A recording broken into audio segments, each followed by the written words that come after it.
Okay, can start. Good evening, everyone. So this is the 10th problem solving session for the Nanomaterials and Their Properties course on NPTEL. Manjeet, your TA.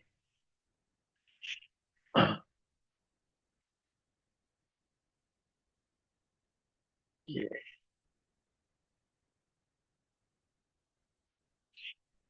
So how does the size, first the difference between band structure of a metal and a semiconductor? So metals, you don't have any band gap, and all the energy levels still, the Fermi levels are filled up, and below the Fermi levels are below the Fermi levels are filled up, and above are vacant. Whereas in semiconductor, you have a band gap between the conduction band and the valence band. Here, there's no this the valence and conduction bands are together. There's no band gap in between. Here, this is would be a conduction band.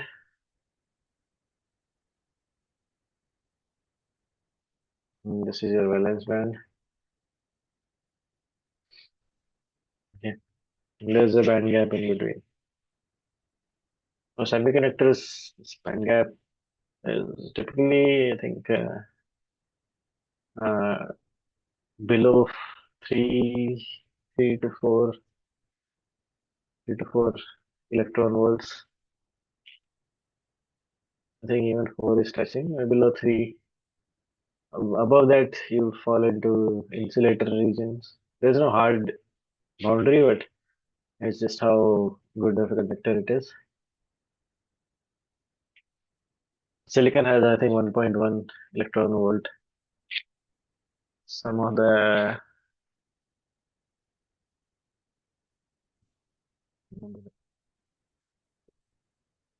and next, how does the density of states change with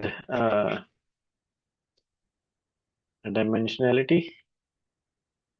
Okay, so for 3D materials, you have a continuous band, parabolic continuous bands, where all the energies are possible. This is an energy density of states. So within this band, all energies are possible for the electron to take place. In 2D, it will still follow this parabolic path, but now it's zigzag, stepwise.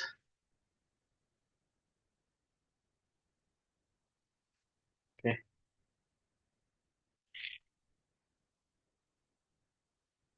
Your density of states and your energy still can occupy all the energy levels. However, there's a very small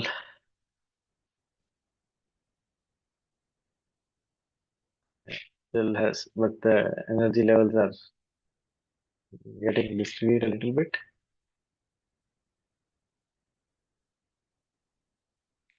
Like these energy levels,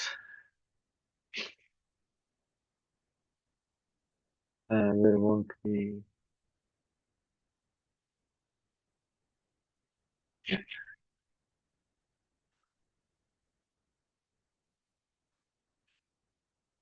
And finally, for 1D, you get this.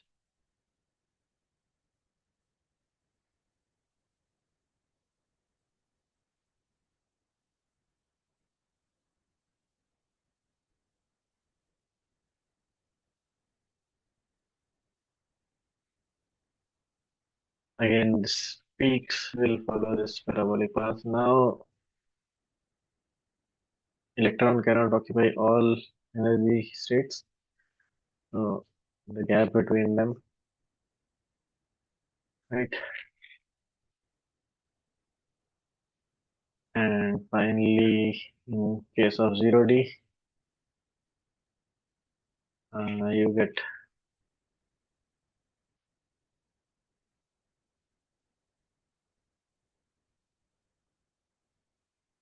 vertical lines.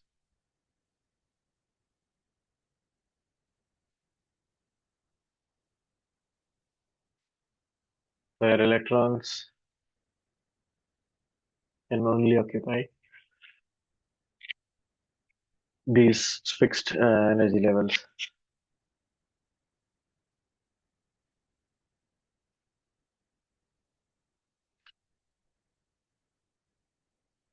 This is how energy levels, the energy of the energy levels depend.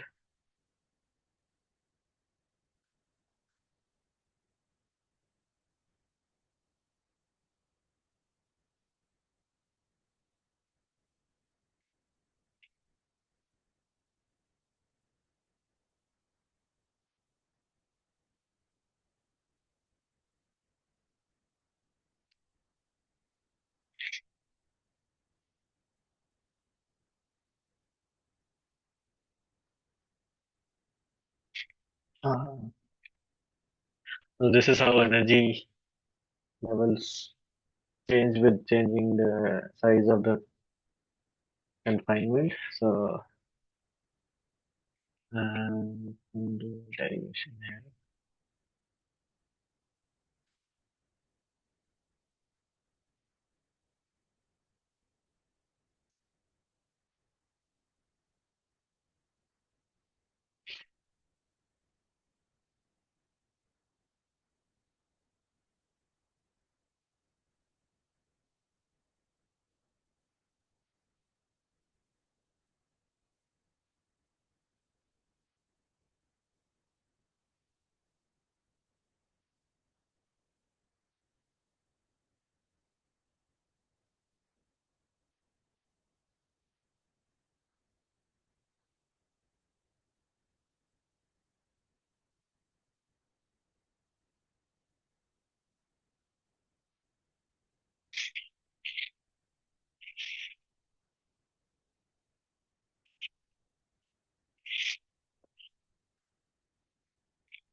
My supervisor is checking. Okay. Uh,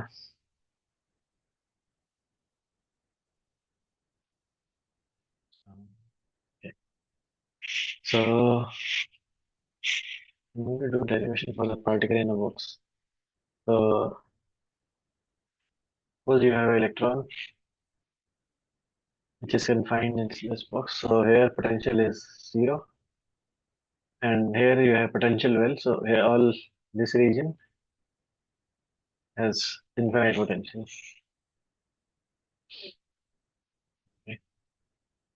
So electron won't be able to pass through it. It's required that much energy E times V to get over this potential barrier.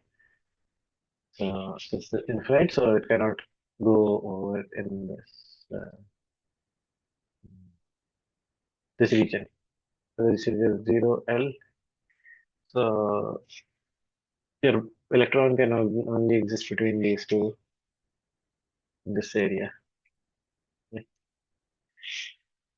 So you need to remember the Schrodinger equation. H square by 2m double square phi by square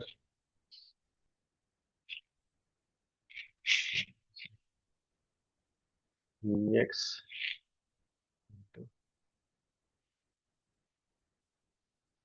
I,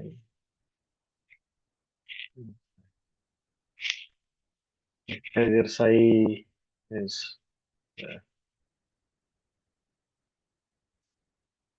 the function psi of x.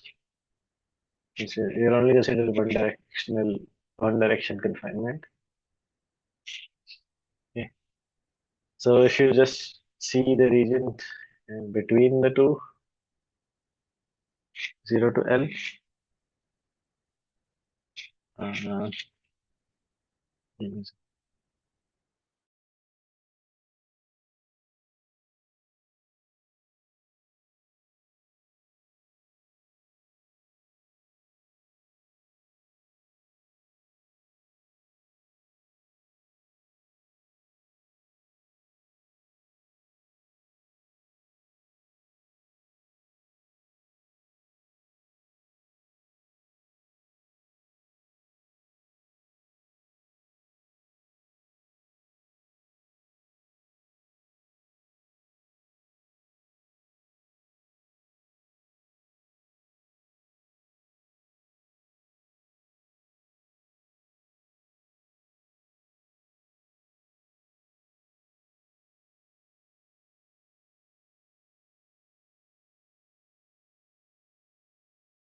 uh, sorry, Mr. Supervisor.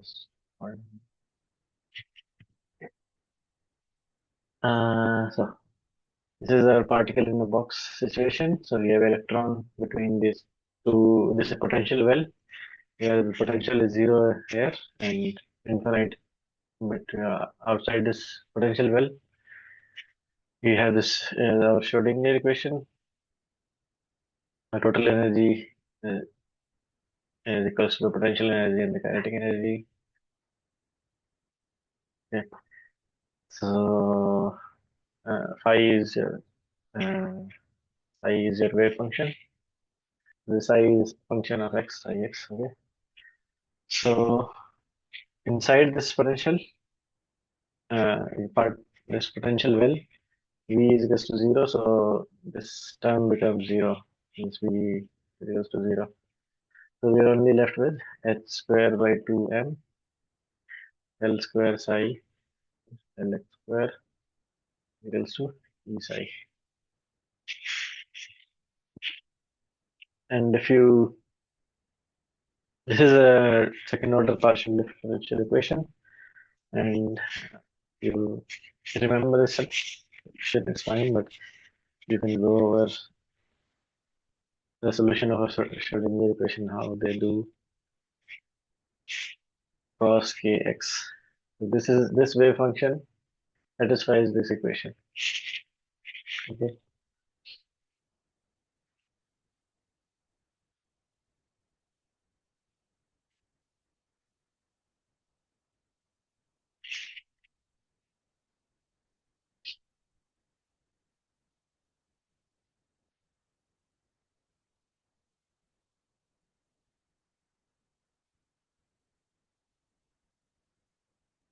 Okay.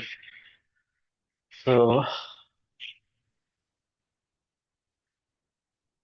now we also have few boundary conditions. So at x is equals to 0 or x less than 0,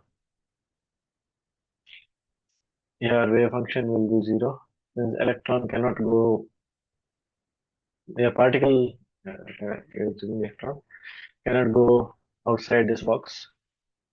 So its wave function is 0 here and as well as here. X is equals to L, x greater than equals to L. I'll write this in second slide. So this is a potential well equals to 0 to L. So for x less than equal to L, 0, your wave function is 0, and also for x greater than equals to L, again your wave function is 0. Wave function is just telling you the probability of the particle existing outside this box. So the wave function squared, this tells you the probability of finding the particle in some x position. Okay, I square. So suppose L 2L maybe. So this has to be 0 since particle cannot exist outside this box. So all the points outside this L probability is 0. So phi is 0. Okay. So we had our solution of psi from in the partial differential equation, the original equation, sin kx b cos kx. So we have assumed all these constants a, b, and k. We have to find their values. To find the value, we are going to use the boundary conditions. Okay. This is a general solution. We have to find the solution for our case. So our first condition is at x less than equal to 0, phi should be 0. But we can just put x is equals to 0, and what we get is psi of x is 0 equals to 0 equals to a sin k0 plus b cos k times 0.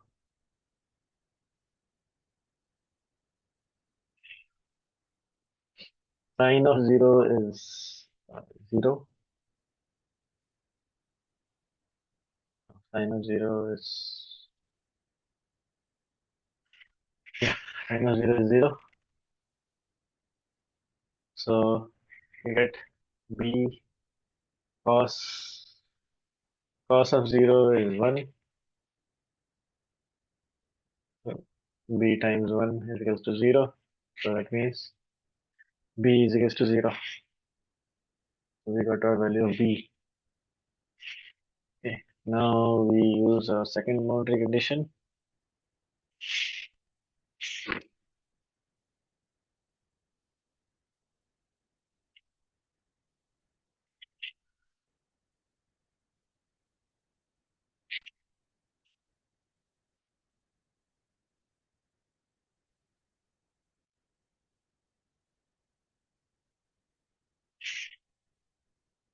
second boundary condition, which is psi is 0 at x greater than equals to L. We just put x is equals to L and psi is equals to 0. Again, the psi of L is equals to 0 is equals to B is 0, so we are only left with A sine k times L. So this is 0.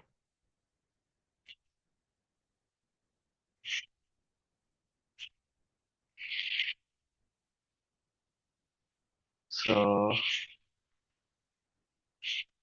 A sine KL is equals to 0. This can only happen if either A is 0 or sine KL is 0. If A is 0, there will be no wave function. So your sine KL has to be 0. So for sine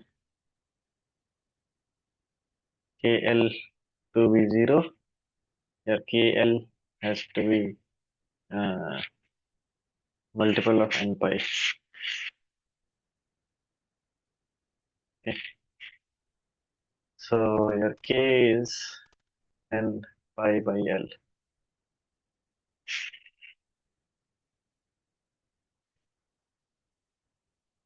Okay. So we have value of K. We still have to find the value of A. Okay. So next we use the third condition, which is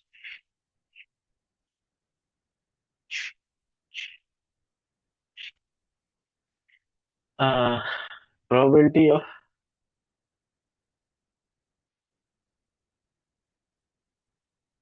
this is your infinite potential 0 L.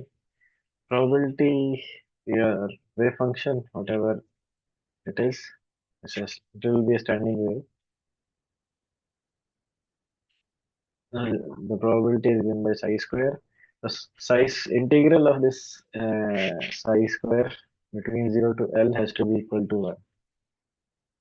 The probability your particle exists only inside this zone, so the probability of finding it inside this 0 to L is 1. Okay, so we have our equation A sine n pi by L x is equals to your phi of x. Now you have to square it, so you get a square sine square and pi by Lx, and you have to integrate it from 0 to L dx equals to 1. To integrate it, sine square, you can use the formula uh, sine square theta is equals to 1 minus 2 sine 2 theta or something like that. So you can just check sine x.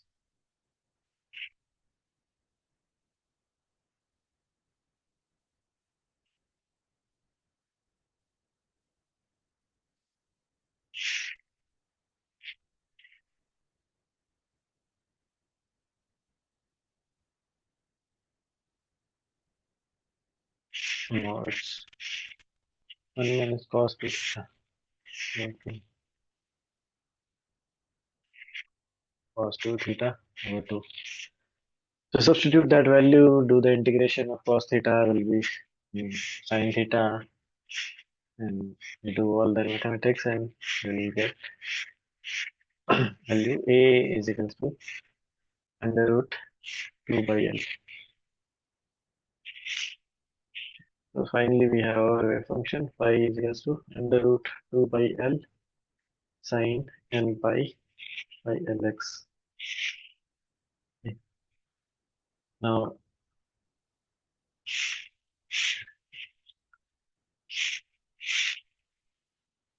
to get the energy levels.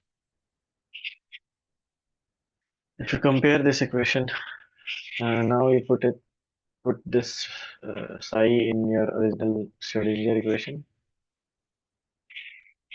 which was this minus h square over 2m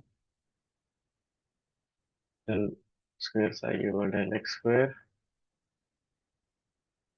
is equals to E of psi. We have psi to differentiate it twice.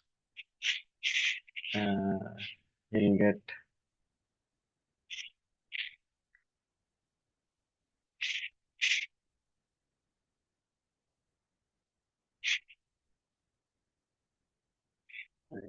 two by L n pi by L cos n pi by Lx.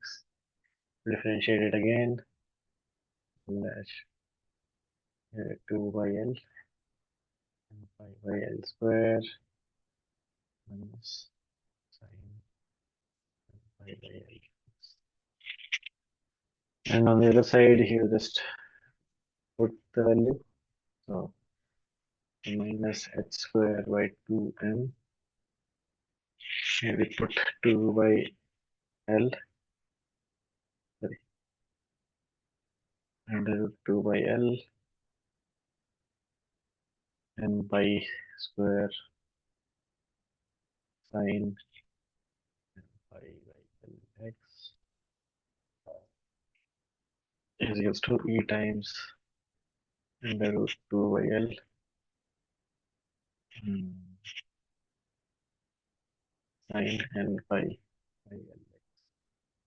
This term and this cancels out. So you get E is equals to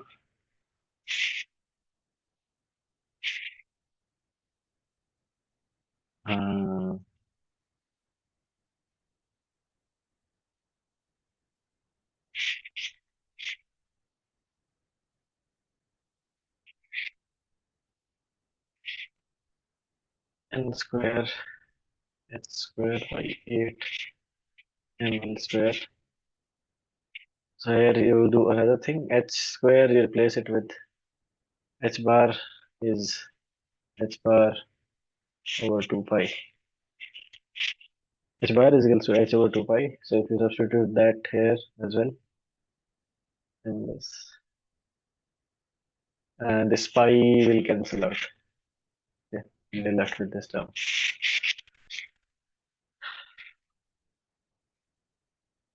So you get your this equation.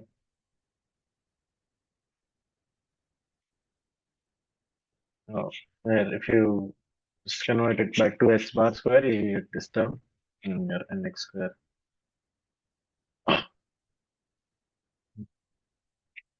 That's how you get your relationship between energy and your particle size. So L here is your confinement. So for a particle, your electron cannot exist outside this particle, right? So this wave function has to be within this particle itself. So this L is your dimension size of the particle.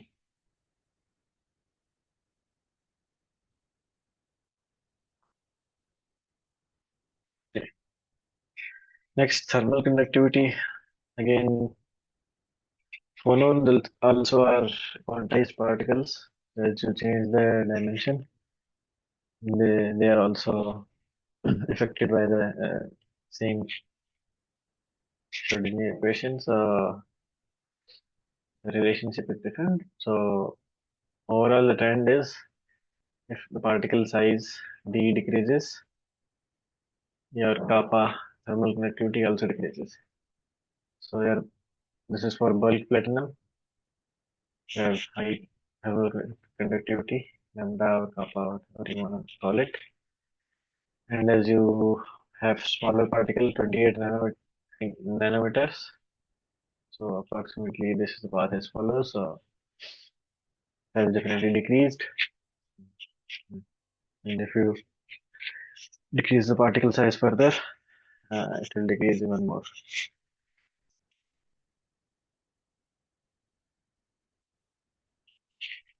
Next, we have different types of magnetisms. Uh,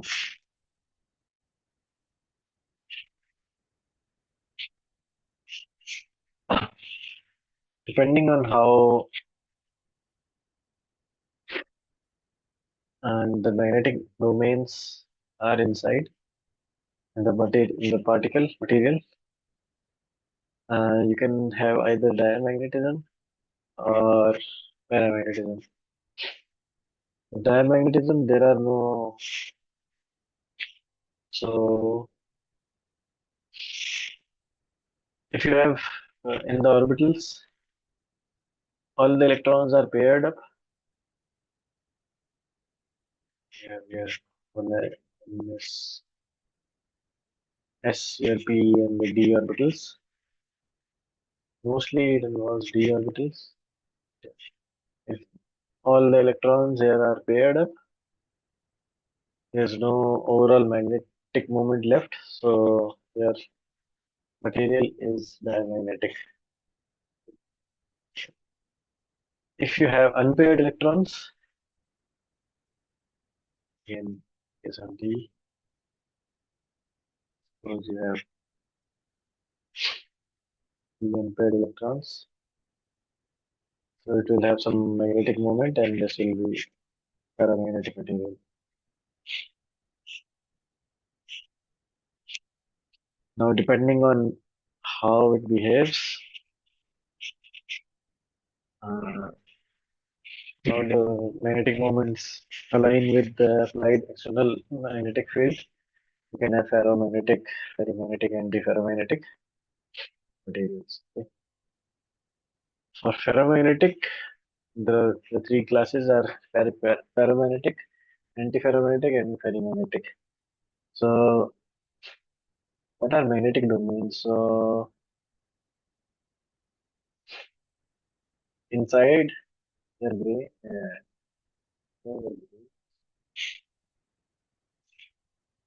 yeah, inside the particle you have your grain side. These grains, each grain will have magnetic field in uh, certain orientation.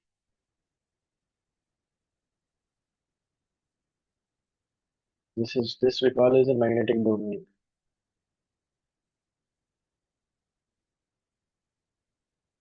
This domain is aligned vertically. This is aligned horizontally.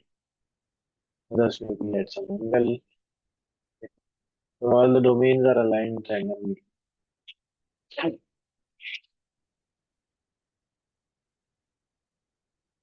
In ferromagnetic, what happens are all these domains are aligned parallel to each other, increasing the magnetic uh, movement of the sample.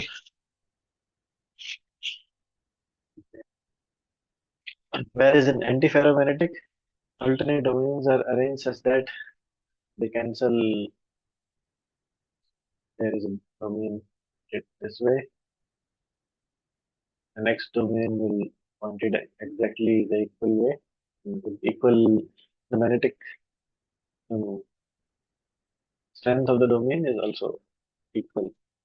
The size of the arrow and the direction is opposite. So this cancels out the total magnetic moment of the particle. In ferrimagnetic, you have again alternate opposite magnetic moments, but one side is bigger than the other.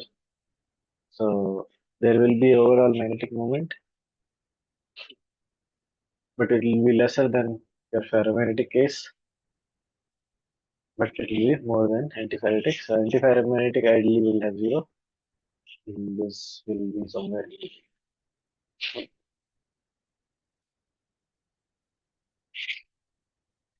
So again, we have three types of magnetism.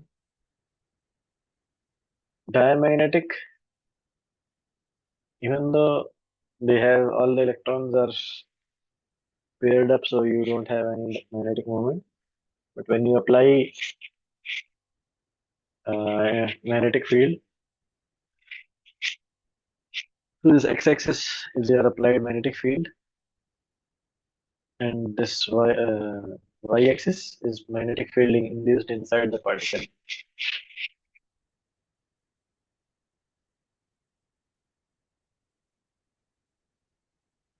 And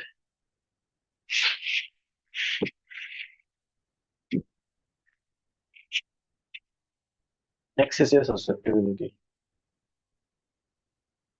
This is the relationship between B and H. X is your susceptibility, B is your induced magnetic field, and H is your applied magnetic field. If your vacuum has susceptibility of 0, if the susceptibility in this term becomes less than 1, so if your X is slightly is less than 0, this entire term, uh, you're subtracting something from 1, right? It will become less than 1, and X should be less than 1.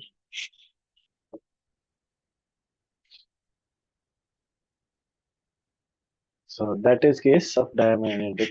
So if you apply some external field, there is induced magnetic field opposite to the applied magnetic field slightly. The susceptibility is negative, but the value is really small. So diamagnetics are weakly repelled by magnetic fields. These are 0. And here you have your ferromagnetic material. In ferromagnetic, your susceptibility is uh,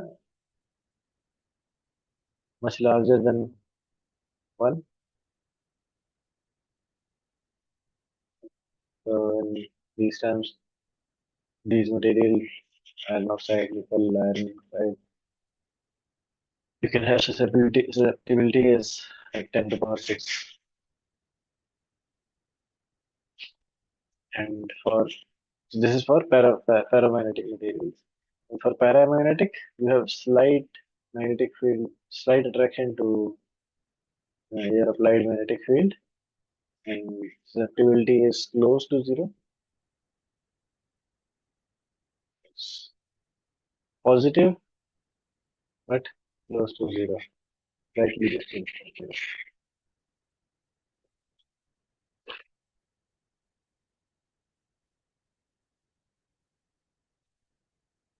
Mu naught is your permeability of the vacuum. So how the magnetic moments in diamagnetic material, when you have no magnetic field, there is no magnetic uh, moments inside the material. However, when you apply magnetic field, and there is a small magnetic moment induced in each domain, and it's opposing the magnetic field applied. The magnetic field is applied in this direction, they are opposing it. In paramagnetic, since they have unpaired electrons, there is magnetic moment uh, inside the material. However, they are all randomly oriented, so overall magnetic field induced is 0 because of like, statistical randomness. All of them cancel out each other.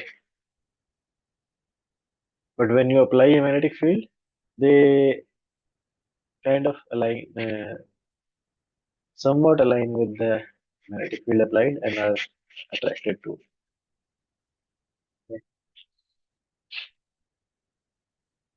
So they won't be perfectly aligned. Still, some of them will be at an angle.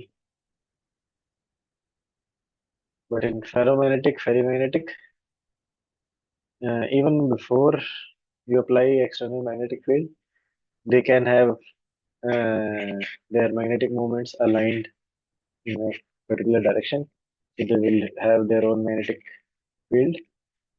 And when you apply external magnetic field, they get aligned much better with each other along the applied direction, and you get very strong induced magnetic field inside the material.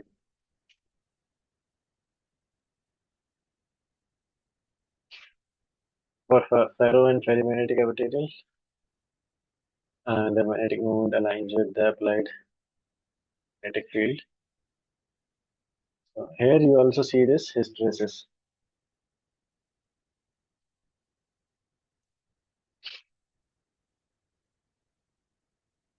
So the Curie temperature below which, above which, even iron, ferromagnetic materials, they lose their magnetism. If you start with ferromagnetic material with zero magnetism, so this is your B, induced magnetic field. This is your H, applied magnetic field.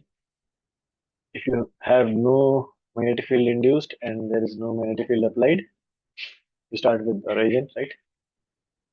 As you apply magnetic field, there is some magnetic field induced inside the uh, sample particle, and it saturates. So here, all of them are randomly oriented. Here, some of them gets oriented. That's even when you increase the magnetic field, more and more of them align. And at some point, all the magnetic domains are perfectly aligned with your applied magnetic field. And after this point, there cannot be you cannot induce more magnetic field inside the material. Now, if you remove the magnetic field,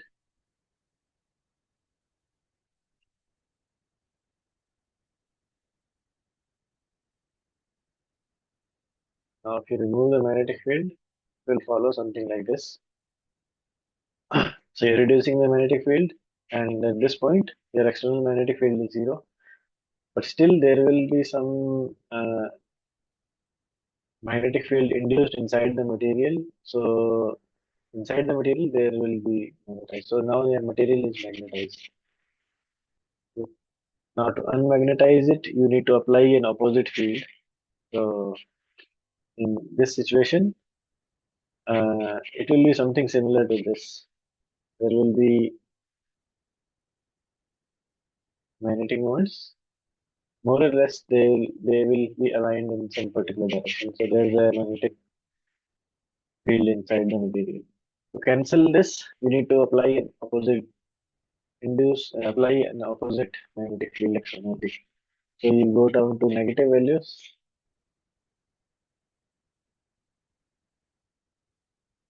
and you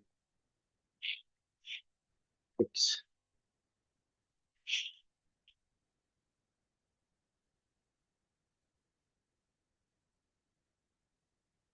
it will be symmetrical. Yes, you can induce. So you go at this point, you have sufficient external magnetic field is sufficient enough. So it's cancelling the internal magnetic field, and now all the magnetic domains are randomly oriented. There's no internal magnetic field. Now, if you keep on increasing the magnetic field in the opposite direction, again you reach the same situation where you'll reach the saturation. Again, if you remove this magnetic field slowly, you'll get complete your hysteresis.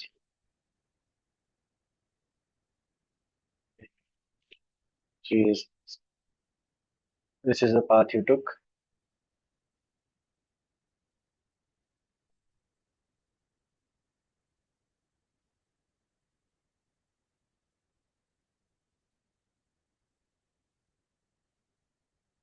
And inside whatever the area of this hysteresis loop tells you how much the energy is lost between one cycle, changing the magnetic field. There will be a question. practice question. Just there. Okay.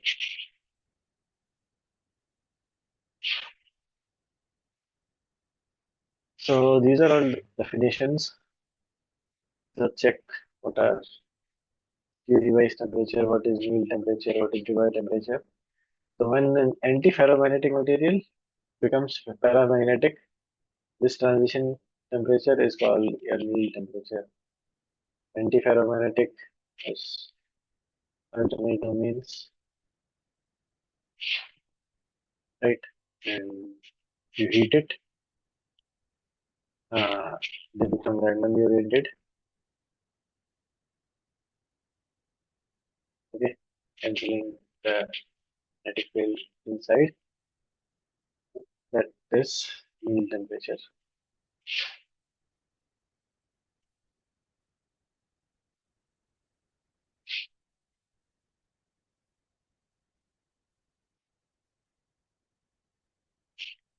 Again, this is definition. For ferromagnetic, this is for antiferro. If paramagnetic material becomes paramagnetic, that's your Curie temperature.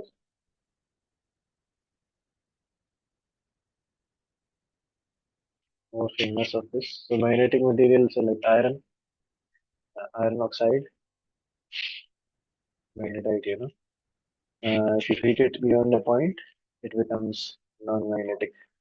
So if you have magnetic screwdrivers or some magnets inside your home, if you go above the Curie temperature, PC, heat it above this point, they will become, they will lose their magnetism, become paramagnetic. It's the Curie temperature.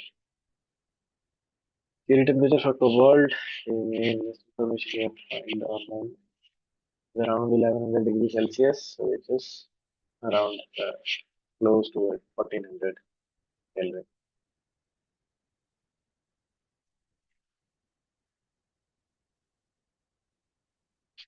To increase the mechanical strength of aluminum conductor, we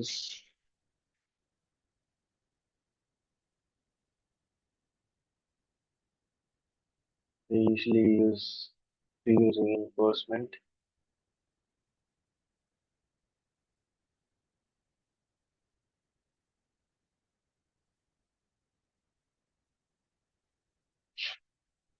Magnetization of superconductor.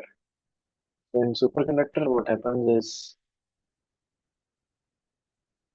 inside the material, the magnetic moment, uh, the magnetic field has to be zero.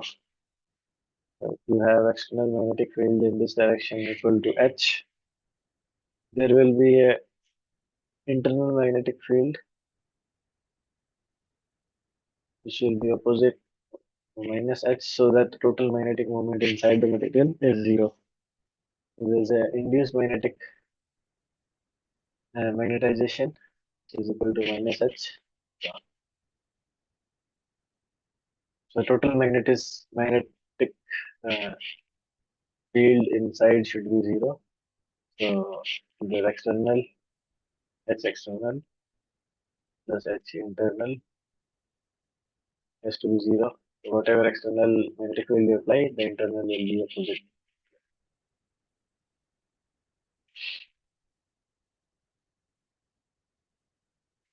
Band gap in metals.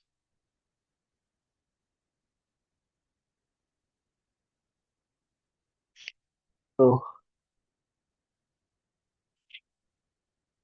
metals have zero band gap.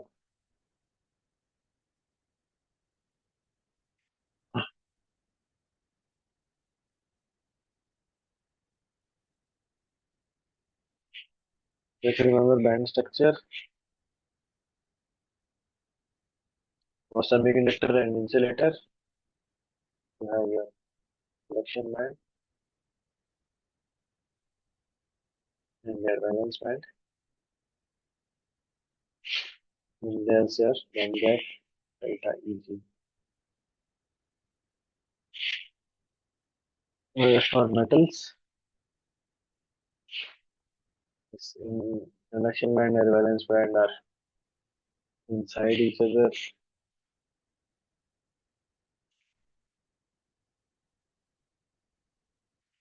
There's no band gap, so band gap is in. Diamond is an example of again. So diamond is an insulator.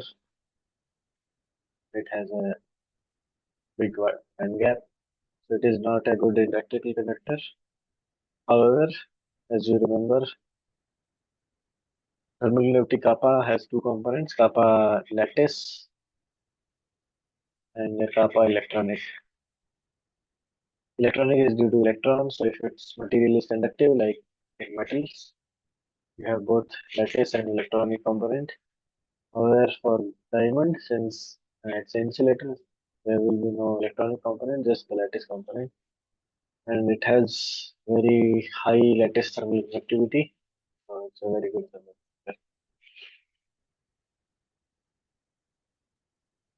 Discretization of energy levels does not take place in. We already saw this.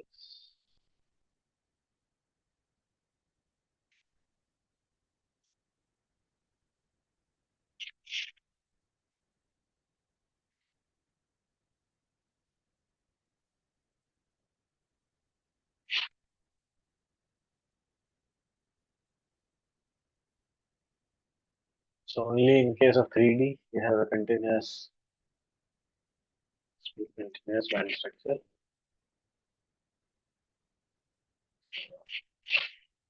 Only in 3D nanomaterials, and discretization is not taking place. In case of quantum confinement effect, wave function is the first standing waves. E is equals to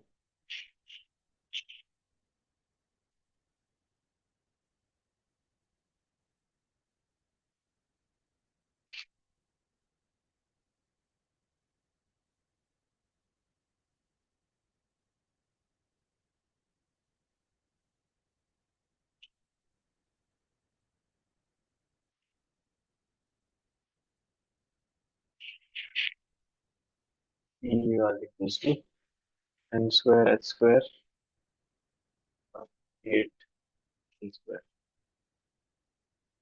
So depending on different ends, this will be your first standing wave. There are two nodes, and you have your next standing wave.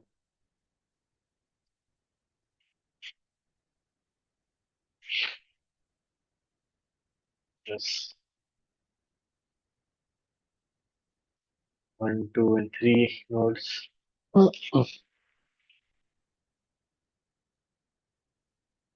So depending of n, there will be different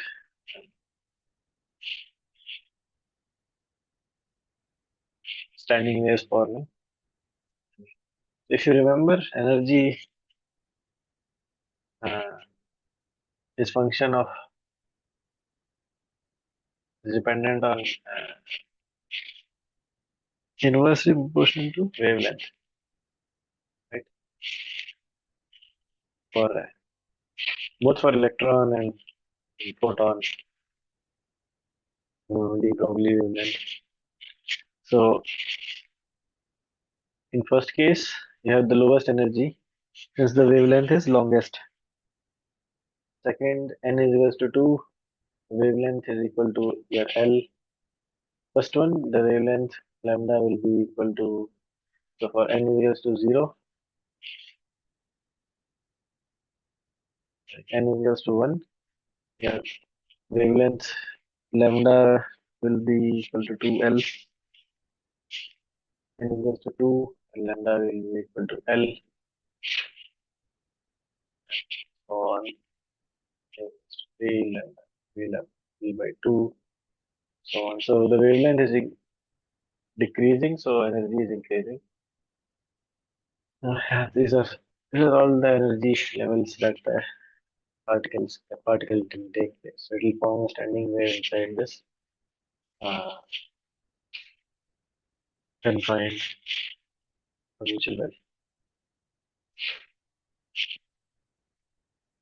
For a particle in a box, motion is dictated. So this was the n here is your principal quantum number.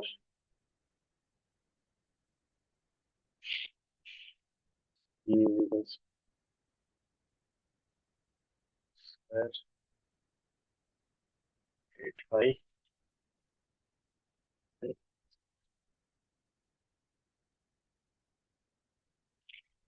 Here n here is your principal quantum number, so that determines the motion of electron, whether it's the standing wave or the yes.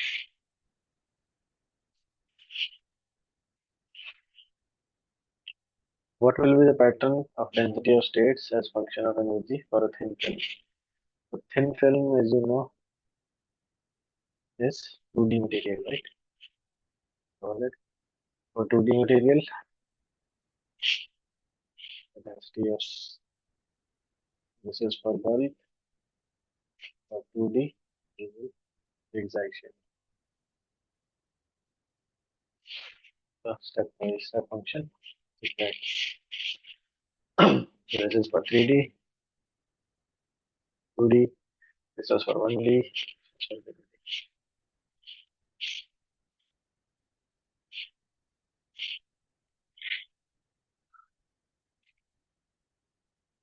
Thermal conductivity of polycrystalline multilayer thin film will be less than single crystals. This is true because in polycrystalline material, you'll have all your grains and grain boundaries in between your grains. Okay.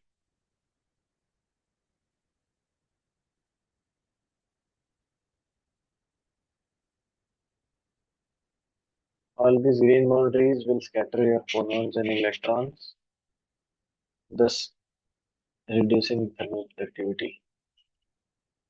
So if this is your hot side and this is your cold side, both your electrons would carry heat from this side to this hot to cold as well your phonons.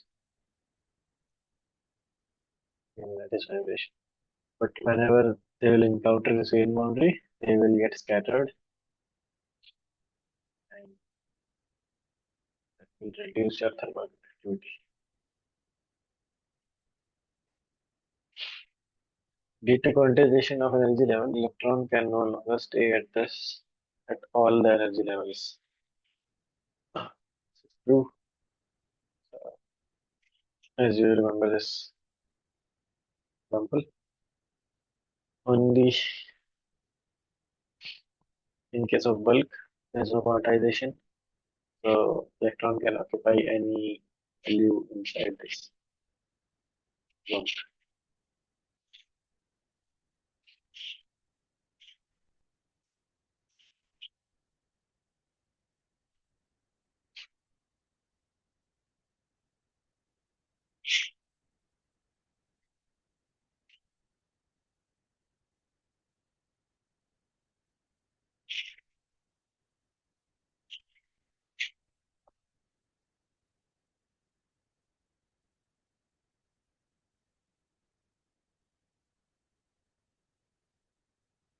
So electrical conductivity of metal become very high at. For metals,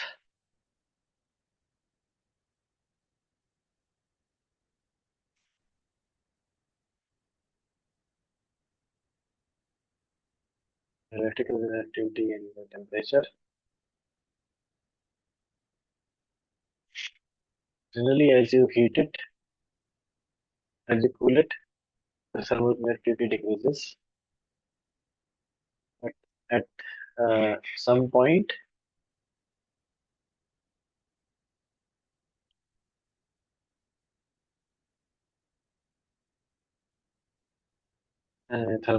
electrical conductivity increases as you cool it. After reaching some temperature, the critical temperature, it becomes almost vertical. You get very high thermal conductivity. This is a superconducted critical temperature EC, below which it exhibits superconductivity. What happens below this T less than EC? Your phonon vibration. So you have electrical conductivity is due to electron movement, right? So you have your ions, positive ions forming the lattice. The electron is scattering of these ions. So these ions, they are vibrating about their mean position, right? Below this temperature, their vibration almost reduces so much that electrons are no longer scattered by these photons. So phonon vibration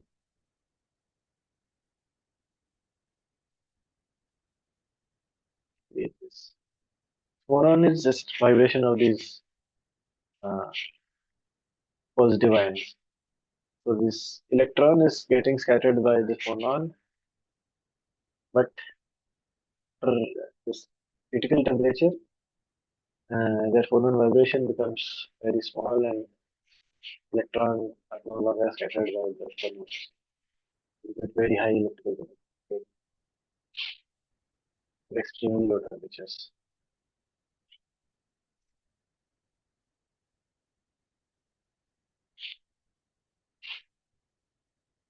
What happens to metallic systems because of content of confinement in 1D?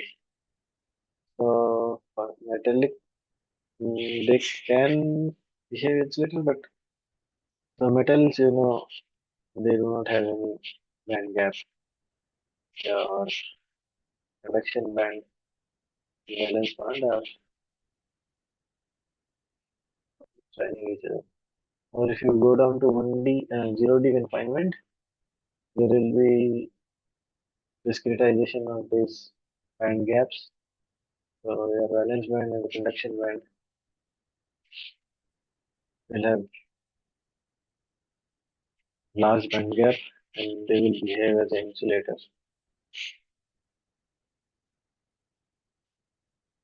Delta Eg becomes very large.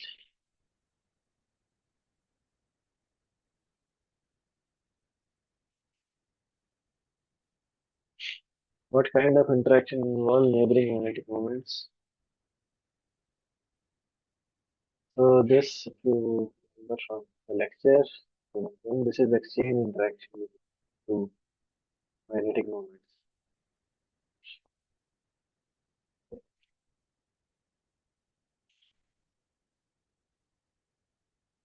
Magnetic susceptibility versus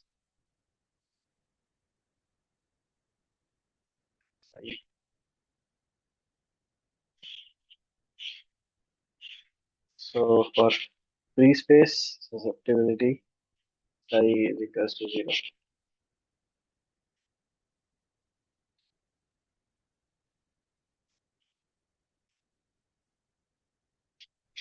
You have a closely wound solenoid, say the length 50 centimeter, magnetic field is this, the center, current is 2.5. What will be the number of turns in the solenoid? Then space. Magnetic field at the center of a solenoid is U naught and I, where your N is number of turns per unit length. So mu naught, capital N, total number of turns per unit length. What you're given is magnetic field B is 8 pi into 10 to the power minus 4. Your I is given as 2.5 amps. Your L is given as uh, 0.5 meters. Okay. So you're given this, oh no, this. You're given I, you're given L, you're given D, you know, mu naught. So you just have to find it. So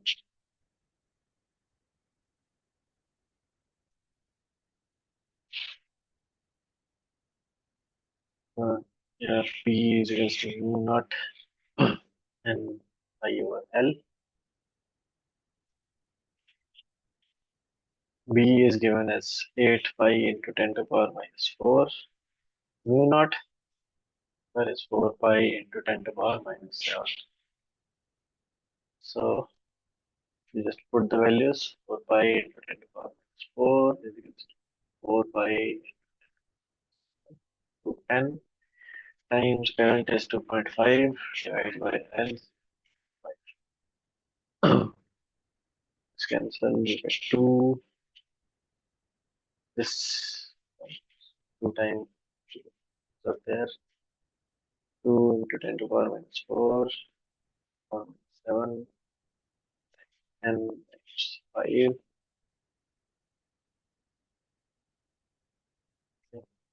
So n becomes 2 into 10 to the power minus 4 divided by 10 to the power minus 5. So 10 to the power 3, 2 by 5. So take another 2, 10, 100 into 20 by 5 is 4. So 400 times.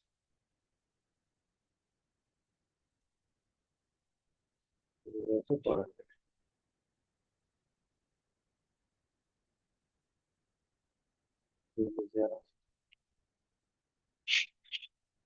These practice questions are from previous year's assignments.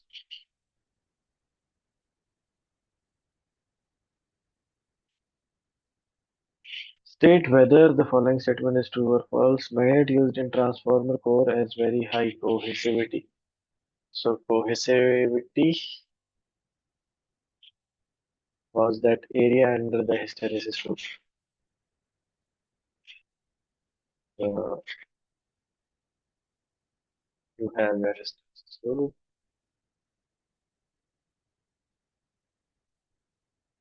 So larger this area, more is the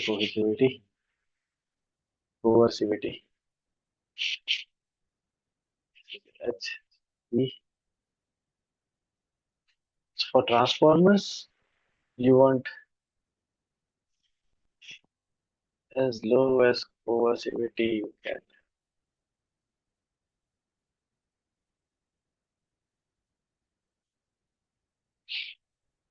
You can leave the same H as H dash, but you want lower area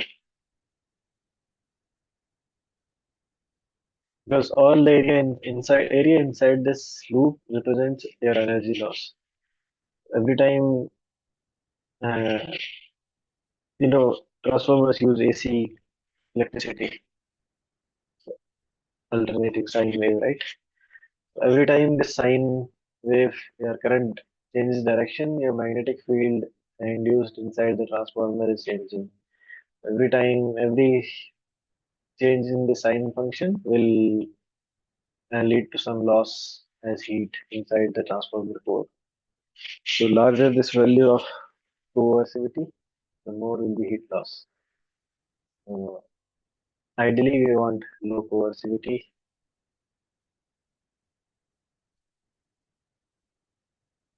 Okay, so has low heat loss.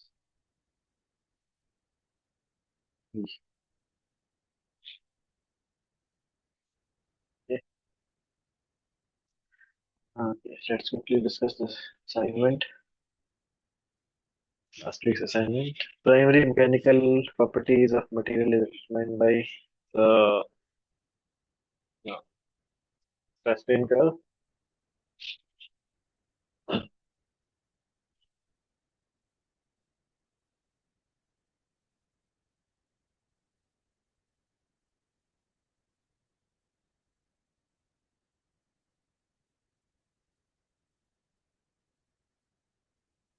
This is your strain, epsilon. This is stress, sigma.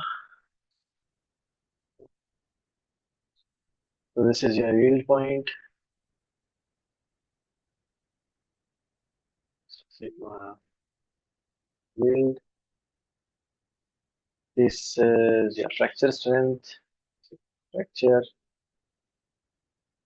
and this is your UTS, ultimate tensile strength. Yes, sigma max. So you get all these values from your stress strain. The primary method to determine the mechanical property.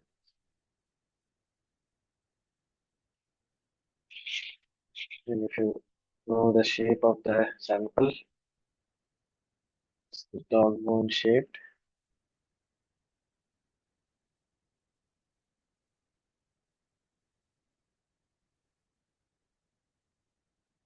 All this curvature and all defined by ASTM standards, international standards, and you clamp your sample between both hands and you pull it, apply load, force.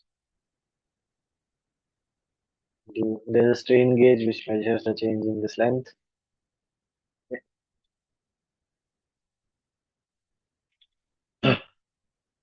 Flow curves depicts the area of material in so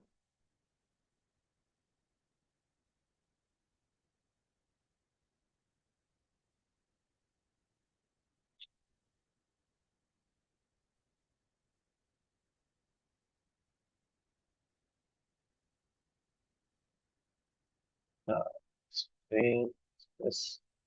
Up till this point you have elastic zone. After this point you have your plastic zone.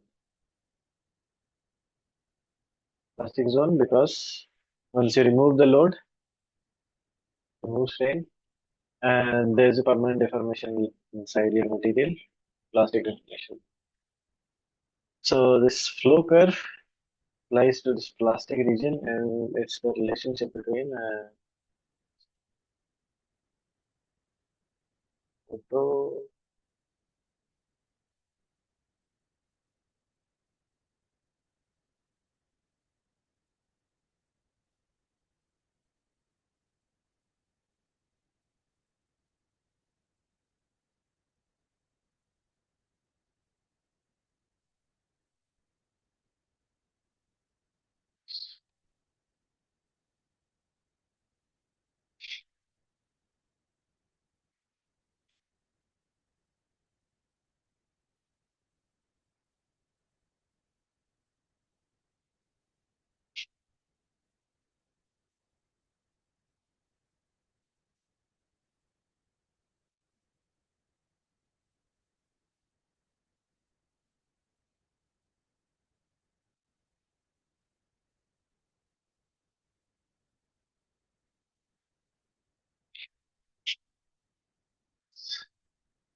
Is a flow curve.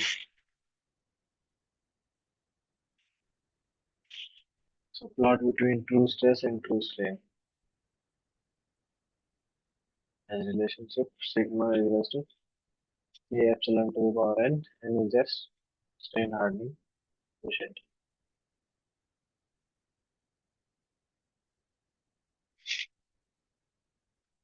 This represents so only applies in your plastic region.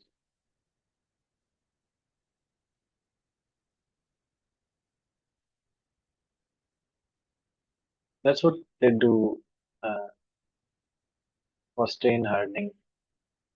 They will elongate your metal piece, go inside the plastic deformation, cause some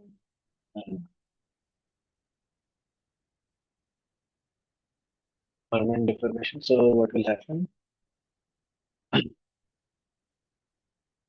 you follow this stress strain curve? This,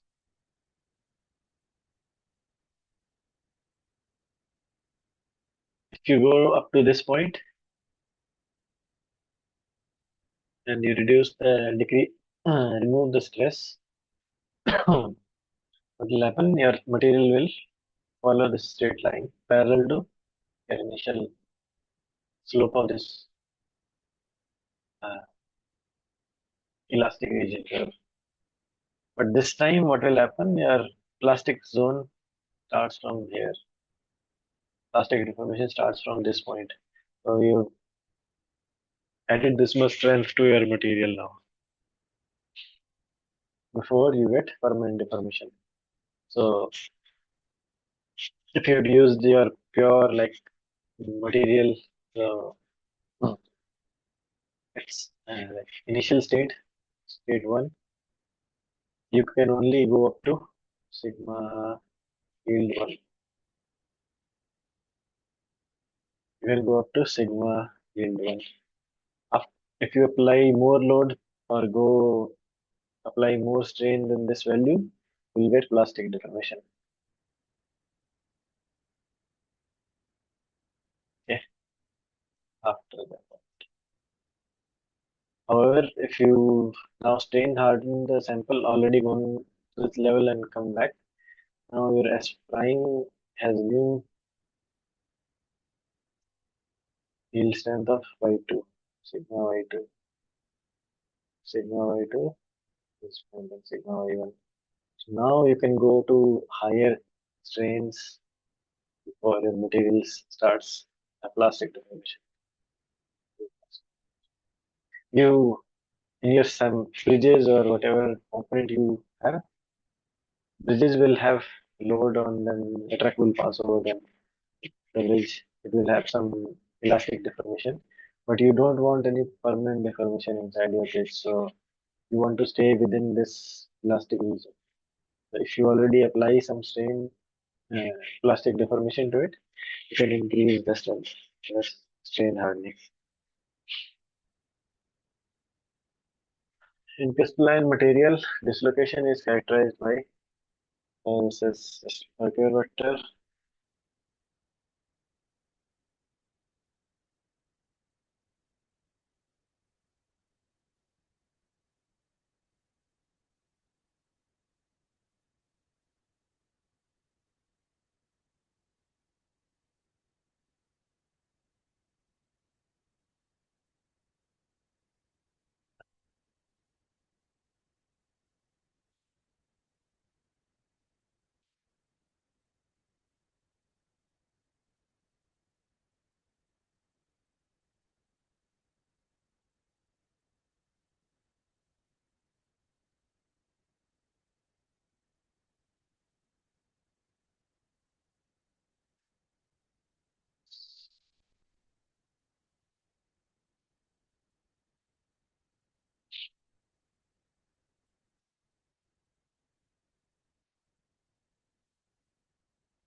In crystalline material, dislocation is characterized by.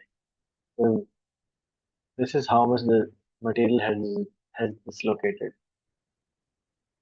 by amount P.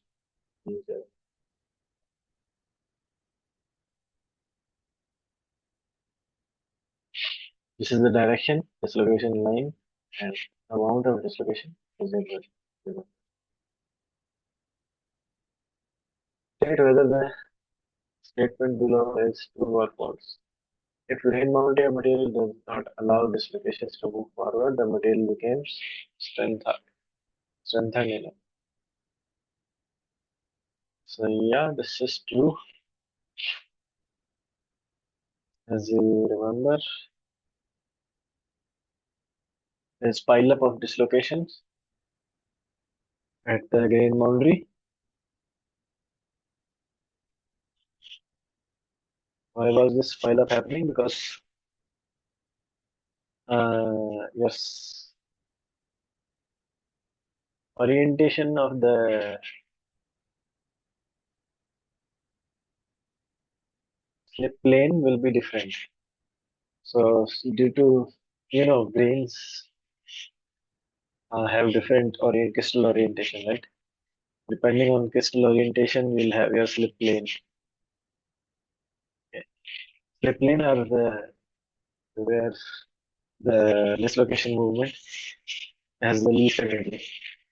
so that it will have different direction. Now at the grain boundary, what will happen is there's a change in your direction of uh, the plane. So there is additional energy required to cross this grain boundary. So it stops the movement of dislocation and material becomes stable. Just that immediately. Hall patch equation. Hall patch equation, if you remember, sigma is equals to sigma naught plus k d to the power minus half.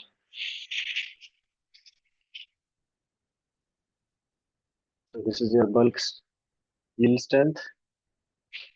Sigma is your yield strength.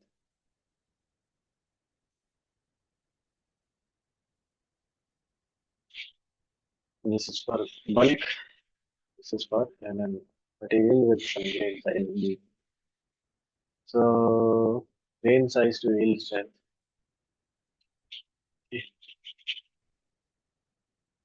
According to Hall-Petch equation, what happens to the yield strength as the material grain size decreases?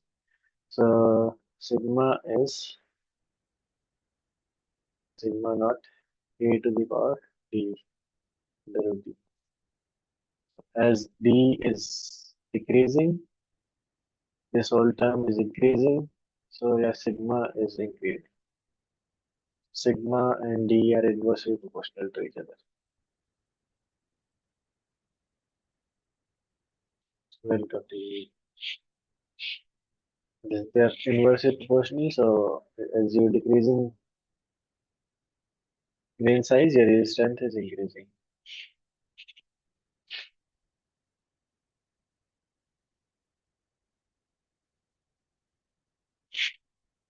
And your k itself has some values.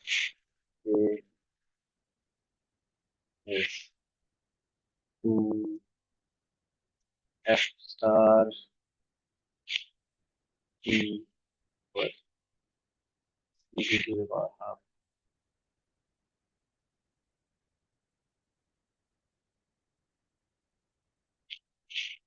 And E is an elastic modulus.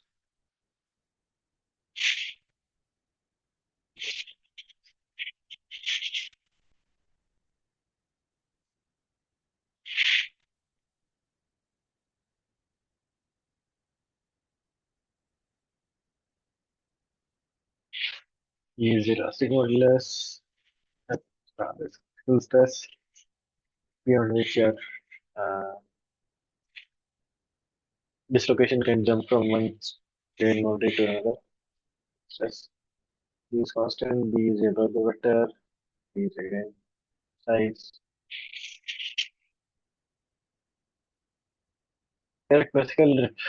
Mathematical representation. All pets. We just saw sigma is equal to sigma naught plus a to the power k d to the power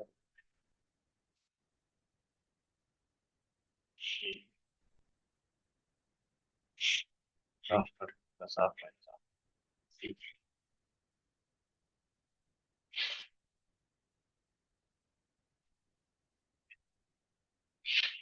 For which range of grain size does all patch relationship begins to fail, exhibiting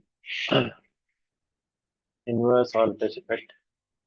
So for very fine grains below 5 nanometer, you see inverse all patch effect.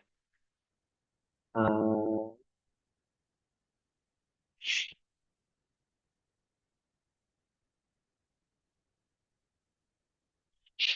yeah,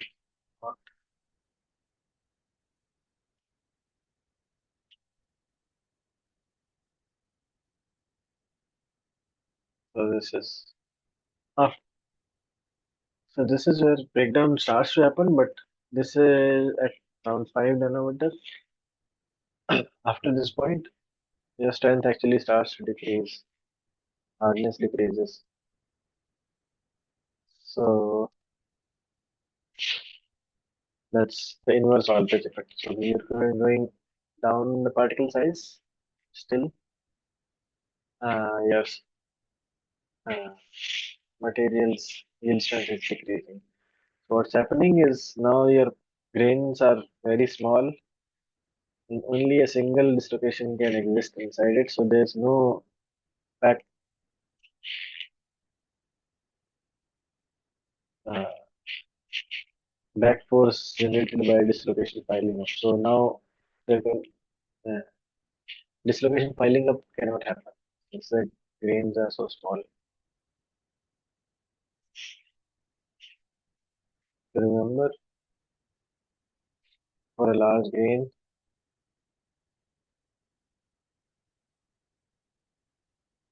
this is what's happening. As dislocations are moving up, there's some back pressure due to this dislocation piling. So two dislocations cannot can needs to have some minimum distance between them. Beyond this minimum distance, they cannot exist. Like you cannot keep them very adjacent to each other.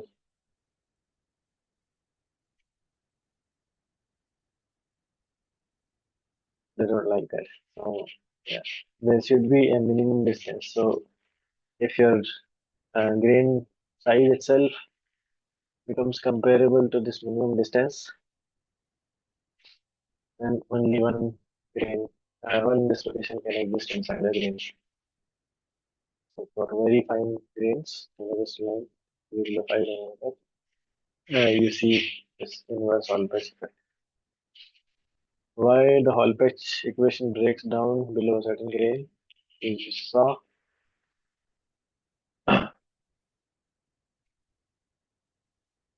it is not possible to pile up dislocation at the grain since grain is very small. This is correct. So that's what happening, right? Since the grain is itself is very small, the pile up is not possible. Um, Since there's all of these options, we have to consider check the other options as well. Piling up a distribution in considerable numbers uh, is only single distribution. There's no pile up happening. So that's why this is great. This is a great evidence. That's really great. Increasing grain size leads to increasing elastic modulus. It doesn't relate anything about health of elastic modulus or pitch equation. Plasticity in material arises because of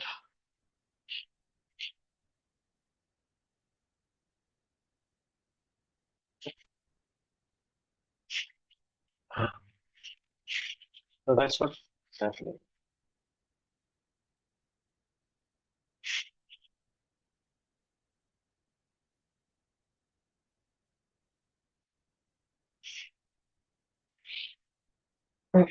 This is magnified image of a grain. Here you see the dislocation. So as this dislocation is moving, right, this plane will move. As this dislocation is moving, you're transporting your atoms from one place to another. So if dislocation was over here, you will have something like this. So this is your dislocation. As it's moving, finally what you will get is this.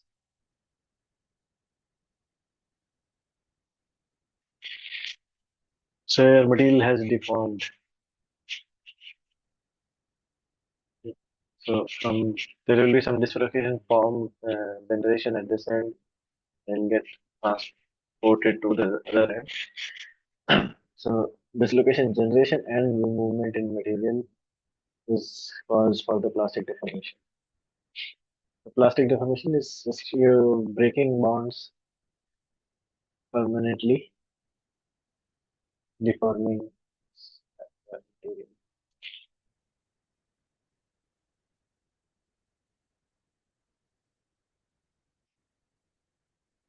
Yeah, these dislocations inside the grain as they're moving from one Send off your sample to another second grain and start piling up over here. So as they pile up here, the material will get moved from one end to the other.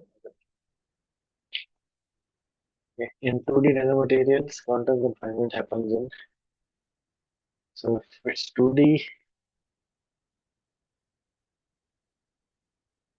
the other two dimensions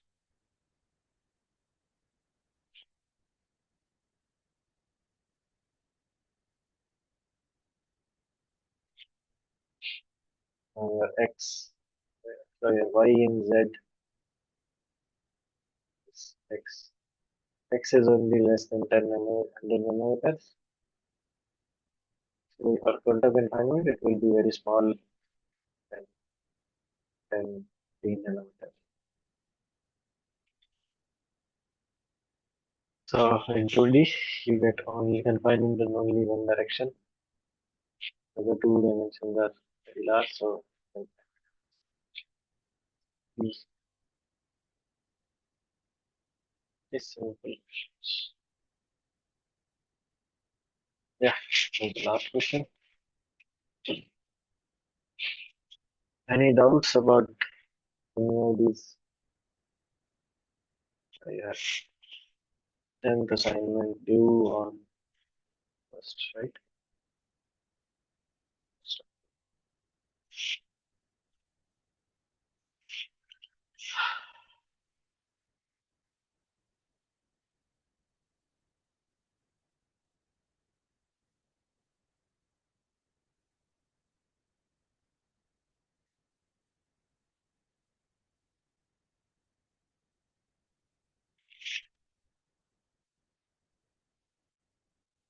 Yeah, the 10th assignment is due on 10th. Sorry, 10th assignment is due on 1st October. Please submit it. If you have any doubt, please ask. You put a question in the chat box if you want. Yes.